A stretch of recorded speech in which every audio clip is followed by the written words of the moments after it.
who was shot and injured in a gun attack in the French Alps, which left 3 of her relatives dead, has been brought out of a coma. Zainab Al-Hili from Surrey is still under sedation and won't be able to be questioned for several more days.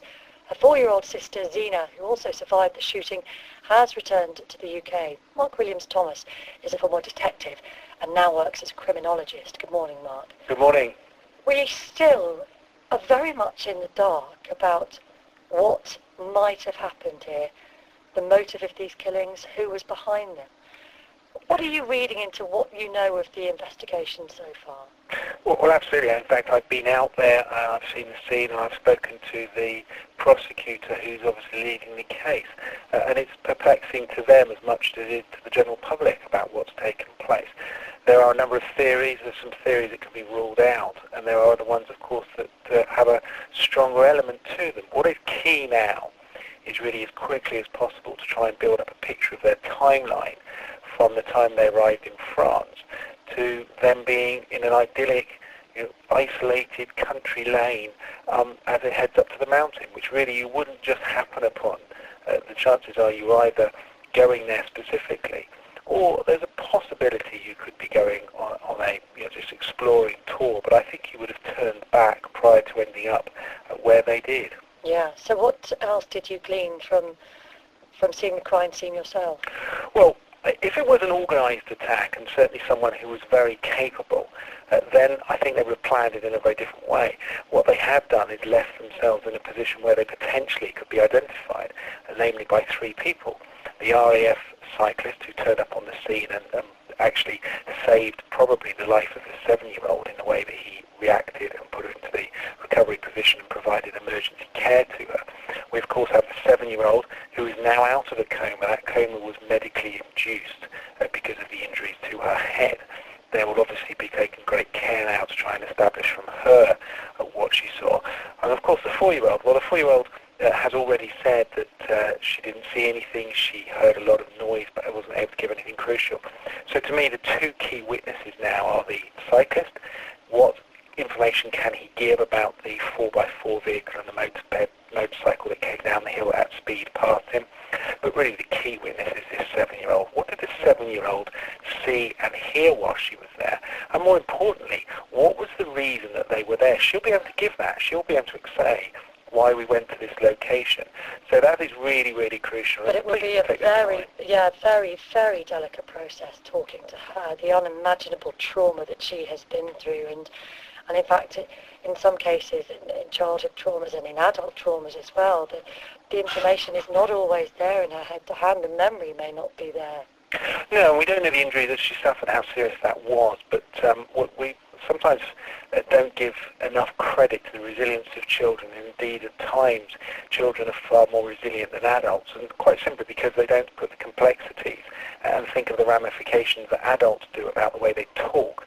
And that's why sometimes, if you've got a young child who's talking, you can obtain an incredible amount of information. That's where great care needs to be taken now to get the right information from them. And we've worked very hard in the UK of gaining information from young children. That's interesting. And what about the way the investigation is being carried out by the French police? No doubt they know more than they're telling us. But how does that work with their British counterparts? If, for example, British police felt that there was a line of investigation that really needed pursuing, that wasn't being looked at as well as they thought it should be, do they in any sense go off and start their own investigation, or do they entirely cede control to the French? No, it's entirely a French-led investigation. The French will be asking the police to undertake certain lines of inquiries, and they will start to do that. There will be a very close coordination as far as the Surrey police, actually my former force, where they will be saying to them, right, do you want us to do this? Do you want us to do these lines of inquiries? The French have only got 40 police officers working on it, which is a very small number given the size of this crime and the violence of this crime. And don't forget, it spreads to a number of different crime scenes. Not only have you got the crime scene where the car was obviously parked, but you also have the tent, you have the crime scene in where the older lady lives. And Mark, on that, hi, it's Nicky. Nicky. I was thinking, there was reporters, I was watching television the other day, I can't remember if it was Sky or the news channel, but there was he was walking around in the broken glass of the car, And so, it spread all over here. You can see the shattered glass from the car. Look, there was blood-stained leaves. And I thought that was a bit curious, that I thought all that would be evidence. Well, it is evidence, and it's still there when I went there. There's glass on the floor. You can actually see, there's one photograph from above where you can see a patch on the floor, and that is in fact where there is a considerable amount of blood.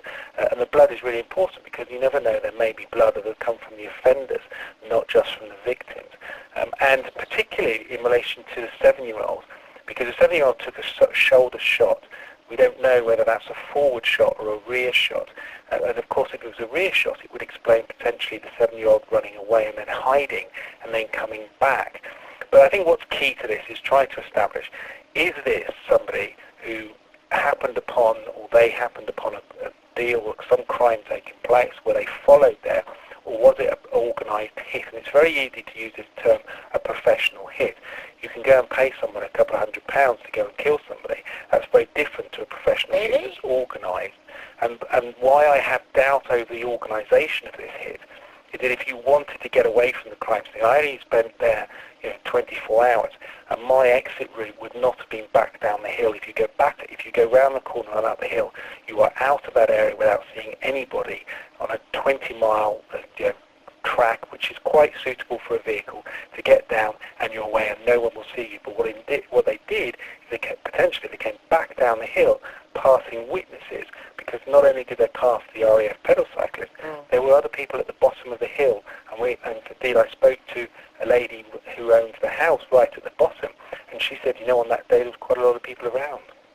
Well, it's really interesting, Mark. Thank you very much, Mark Williams-Thomas, former detective, now working as a criminologist who's been to see the crime scene.